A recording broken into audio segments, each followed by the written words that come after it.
A man stands at a stranger's door. He has been missing for 29 years. In his hands, a wooden box.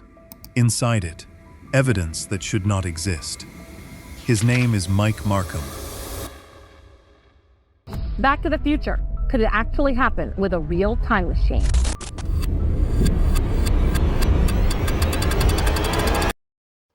The last time anyone saw him, he stepped into a machine he built.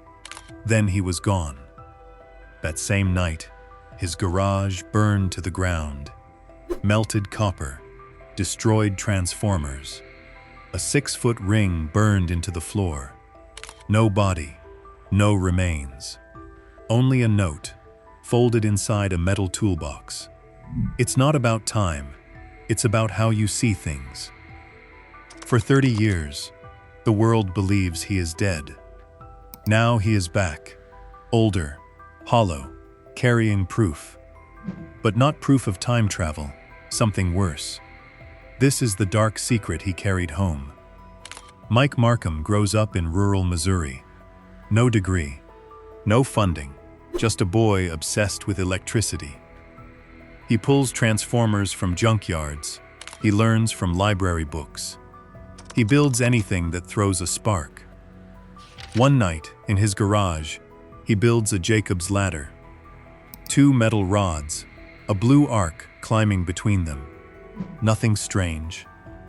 Then he shines a cheap laser through the arc. The hum changes pitch. The arc tightens. It looks almost deliberate. And a steel washer on the bench flickers. It is there. Then, for half a second, it is not. Then it is back. Mike freezes. He tries again, screws, coins, small metal objects. Each one blinks out of the world, a hole where a solid thing used to be. The air turns sharp with ozone. The hair on his arm stands up. In January 1995, he calls a late-night radio show. He says he can make objects vanish. The host asks how he knows. Mike says, "I can feel it." His dog will not enter the garage. Birds will not land on the roof. Something in that field makes living things want to flee. The host goes quiet. Then, document everything. Call back. Mike does. And everything gets worse. Mike wants more power. In the summer of 1995, he steals 6 industrial transformers. He wires them into his garage. He fires the system up, and the whole neighborhood goes dark.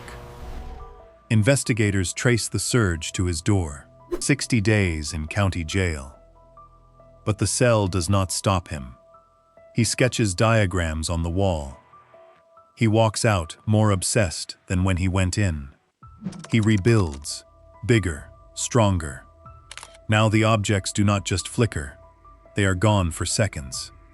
And they come back wrong. A block returns ice cold, as if from somewhere freezing. A flower returns wilted, as if days have passed. Then he tests a mouse.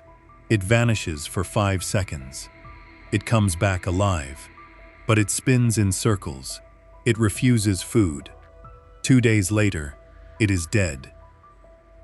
The host begs him to stop. Mike answers, "I can't stop now. I'm too close."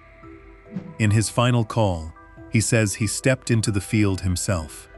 Time felt different, slower. He could move between the seconds. "Are you telling me you built a time machine?" Mike pauses. "I don't know what it is, but it's something." He promises to call back in March with proof. That call never comes. March 1997. The phone is dead. The letters return. The garage burns. Melted copper. A 6-foot ring. No body. Just the note. Case closed. But online, the legend explodes. Then the story turns stranger. A researcher finds a clipping from 1930. A man washes up on a California beach. His clothes look modern. In his pocket, a metal device covered in buttons. No one can identify it. It looks like something a 1990s tinkerer would build. Did Mike travel back? Did he die decades before he was born? In 2006, a physics professor in Oregon opens an email. The sender is Mike Markham. I know people think I'm dead.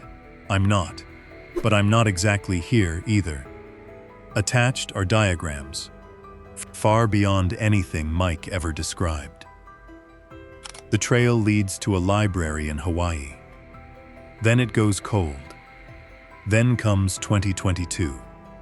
A young couple buys an old farmhouse in Ohio. In the attic, behind the insulation, they find a wooden box. The label reads, Markham, do not open until the right time. Inside, journals, circuit boards, a Polaroid dated 2021, and one page holds the exact address of their farmhouse. A note beside it, they will find it when the time is right. 3 weeks later, the phone rings. No caller ID, a tired voice. This is Mike Markham. I hear you found my box. He comes to the door, and he tells them the truth. So what really happens to Mike Markham? The first theory is simple. He is a hoax, a lonely tinkerer who staged a fire and vanished. It is the easiest answer. It explains the least. The second theory is time travel. The machine throws him backward. The 1930 beach body is him, but the math never works, and no one ever finds the proof. The third theory is the one Mike himself brings home. The machine never moved him through time. It pulled him out of phase. He calls it desynchronization. He is still here, same rooms, same moments, but tuned slightly off frequency. Present, yet not quite real. Each time he tests it, it deepens. Friends forget his name. Clerks forget his face. Banks forget he opened an account. The field never touched time at all. It touched memory. Every person exists because others remember them, he says. I damaged my ability to be remembered. This is the dark secret. Not a death, not a portal, an erasure. And the proof comes after he leaves. The couple watch him walk into the night, and his face begins to dissolve in their minds. The color of his jacket, gone. The sound of his voice, gone. Within an hour, they read their own notes like a stranger's handwriting. Within a week, they need those notes just to recall he was ever there.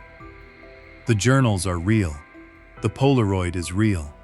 But the man is almost gone. Somewhere, they say, he is still out there.